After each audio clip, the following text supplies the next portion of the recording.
Well, we're back to mowing the lawn for the third time this year. It's very seldom I ever even mow it in April. This will be the third time, and seeing what the date is, it'll probably be longer than that. But before we hop on the mower, I want to take you a quick trip around the place. I got all sorts of things blooming. Kind of neat. You can look out there and see the magnolia tree there, just to the right of the burn barrel. Well, my back further. It's beginning to bloom pretty good. Before we get over there, even we got the double bell daffodils, which aren't looking so double-billed this year, but they're still cute. You know spring's coming when the wild violets start doing their thing.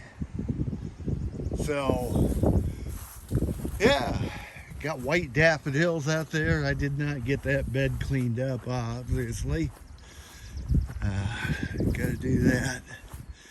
Just take you a quick trip here around this little tree over here.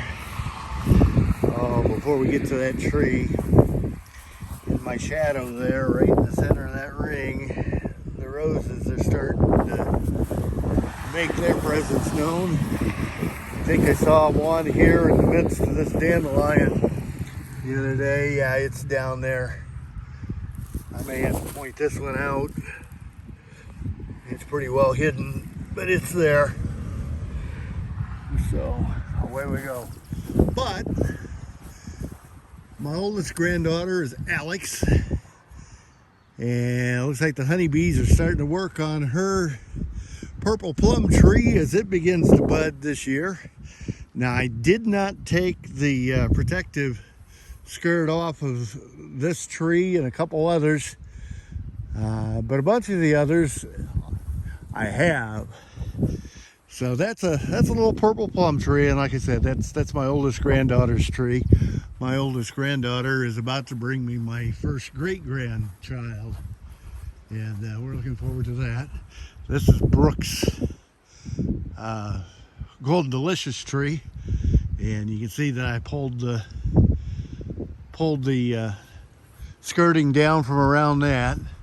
Gabe's cherry tree here is just amazing. This is the first year it's really popped, this one, but it is doing quite well. And then beyond the cherry tree here is the other purple plum tree, and this is my granddaughter Gracie's.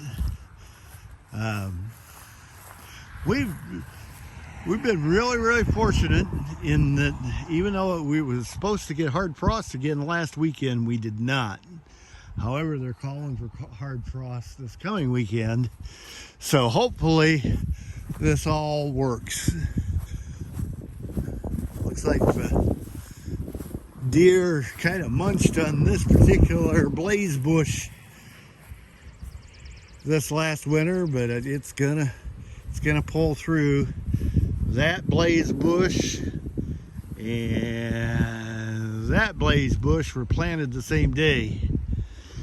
This one, the deer has decided that it likes to snack on it, and it's been run over a couple times with the lawnmower at smaller stages, and so it's not quite as far advanced. My magnolia tree is getting there. That will become even more lavish than that, but it's got a good start. I don't know if you can see it. Well, you can kind of see it. The pear tree here was a little more bloomy the other day before the winds kicked up and we started getting rain. But Bennett, I think we're going to have pears on your tree this year. That's cool. Now, do you see that tree down on the left-hand side, clear down at the other end of the property? That's my California golden rain tree. That thing has been an amazing little thing in that I thought several times that I lost it. Over the course of the years, I've put in 30 Arbor Day foundation sets, 10 trees per set, and all I've got left is that golden rain tree, that red crab apple, which is got buds to bloom but hasn't, and then I don't know if you can see it or not, but right down, let's go this way, right down about right there is a hawthorn tree. But this one here kind of has me amazed too, because this is the first year that this has really bloomed out this heavy. This is a little peach tree, and if I'm looking at that right, I should have all sorts of peaches on this thing this year, as long as the weather forecast for this weekend is wrong. But as you can see, spring is hitting. I've got a couple places where I used to have places where I thought I was going to plant stuff, thought I had trees established that have went away. Let's go out while we're here. Let's go out and check on this. This is what's left of a redbud tree. Yeah, I'm not sure it's going to come back, but every year I say that, and then it surprises me. So let's see if we can keep the rabbits off of it this year.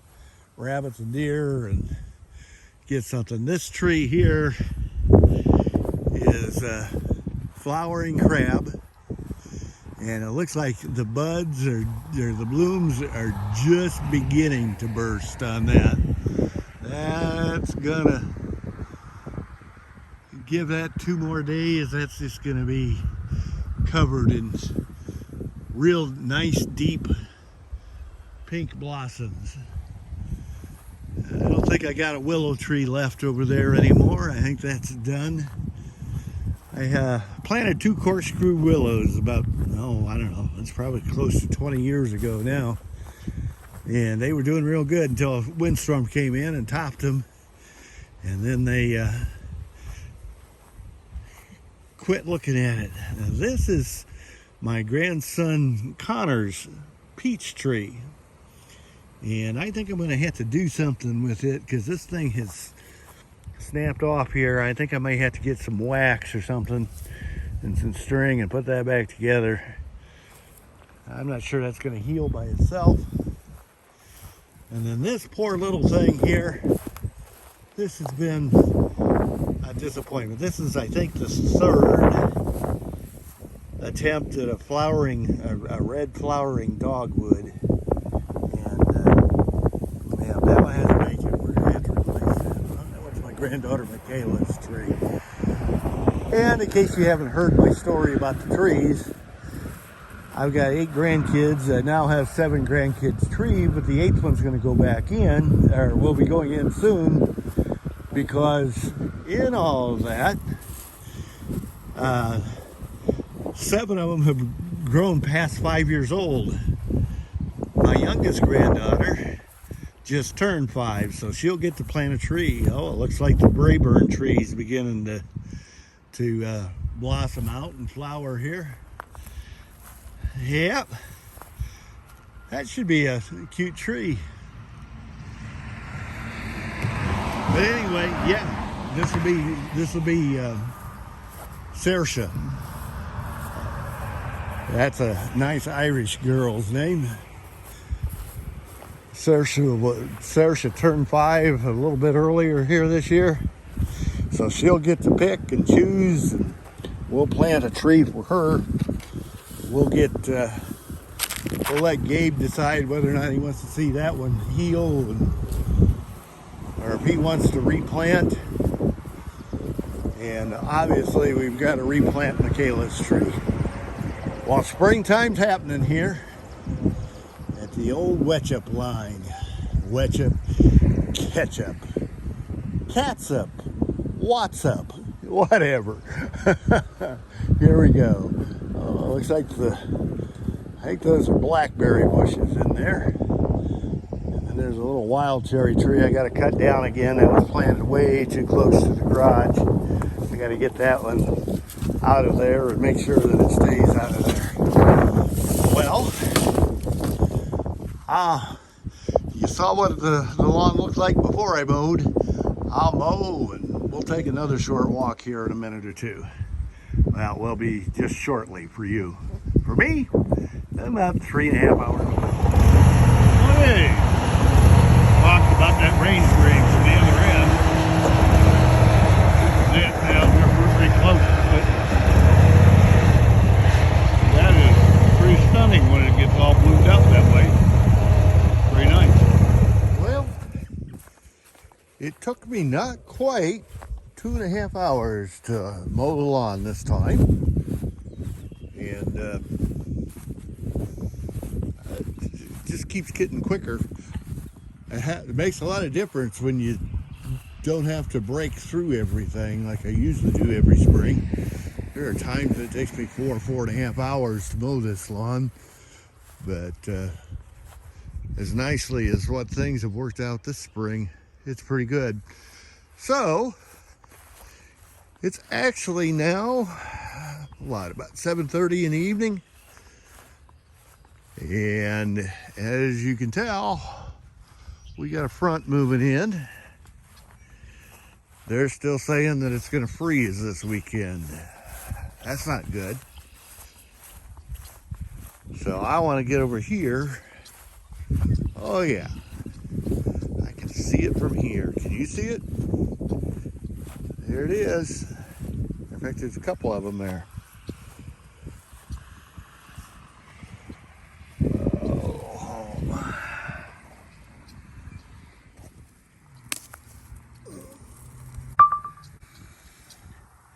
Not quite sure why that thing's bopping on and off.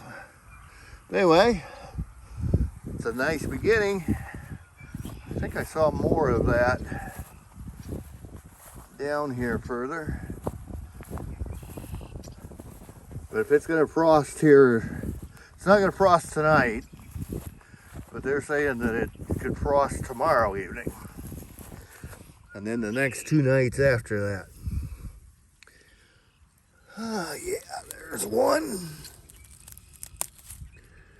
And there's another one.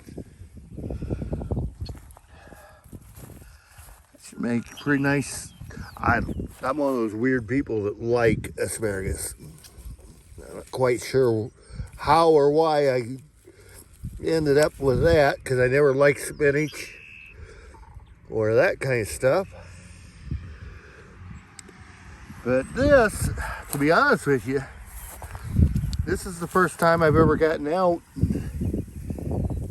this early in the spring and got asparagus still in the nice spears looking area. There's one. Missed that one.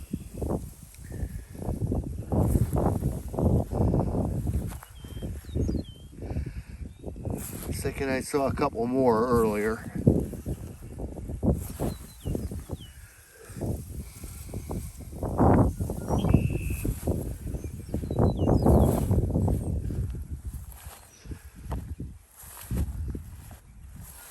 But yeah, if this is going to begin to start producing now, I'll be okay. There's another spear right there.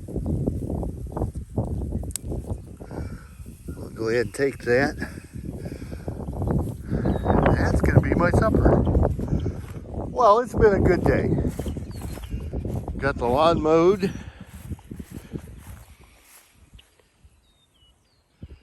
I wonder if she's found a new cat box. That's funny.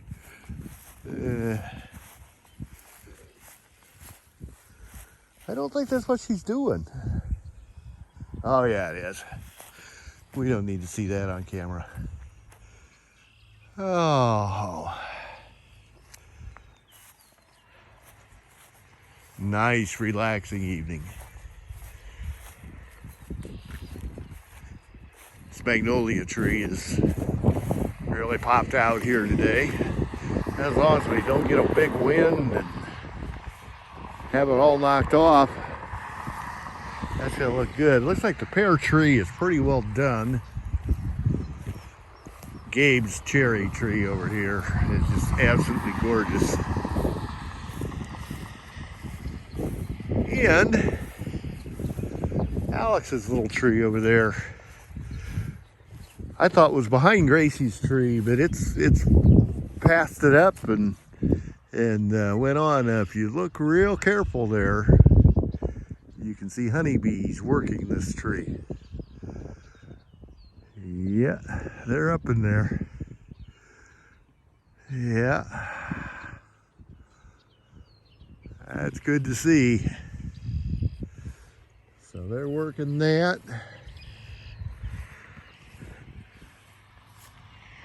Let's see. That's Brooks Golden Delicious. That's another Golden Delicious. And that down there is a wild plum. Years ago, we planted a tree for Gracie, and I thought it was dead. And so we planted her a new one. And I was right. Her original tree was dead. But what it did was it started sprouting up from the wild plum that it had been grafted to in the building process. Yeah, there's bees all over this one. This is Alex's little red plum tree. Those turn out, those start out real pinkish, and then once they've been open about a day and a half, then they start really opening up and turning white. Anyway, that's my day for today. I'm gonna call this quits. You're probably wishing I had a long time ago. Oh, I've had a good day. I hope you have too. Keep watching, keep liking, and yeah, tell somebody else about the channel if you want to. And we'll take all the views and subscribers and likes we can get. Anyway, you have a great day. Keep smiling. We'll talk to you on the next video. Bye-bye.